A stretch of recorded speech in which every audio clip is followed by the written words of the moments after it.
இன்று நான் உங்களுக்கு லூனாவின் ஒரு சிறிய மந்திரக்காட்டு பயணத்தை சொல்கிறேன்.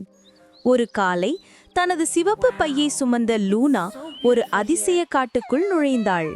அங்கு ஒளிரும் செடிகள், பிரகாசமான காளான்கள், நிறமுள்ள பட்டாம்பூச்சிகள் எல்லாமே கனவு போல் இருந்தது. நடந்தபடி சென்றபோது ஒரு பெரிய பழைய மரம் அவளுக்கு வழிகாட்டும் போல அமைதியாக நின்றது. அருகில் ஓடிய மின்னும் ஓடை நீரில் மினுமினுக்கும் மீன்களுடன் காட்டை இன்னும் அழகாக்கியது.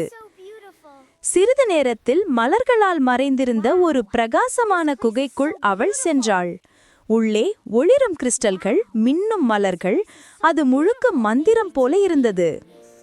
அங்கே ஒரு சிறிய ஒளிரும் யூனிகார்ன் தோன்றி லூனாவை ஒரு மின்னும் பாலம் இருக்கும் இடத்திற்கு கொண்டு சென்றது.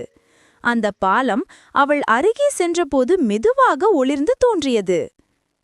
பயண முடிவில் காடு முழுவதும் மினுமினுக்கும் விளக்குகள் போல பிரகாசித்து வானில் ஒரு வானவில் தோன்றியது. லூனா வீட்டுக்கு திரும்பும்போது இந்த மந்திர அனுபவம் அவளின் இதயத்தில் அழகான நினைவாக தங்கியது.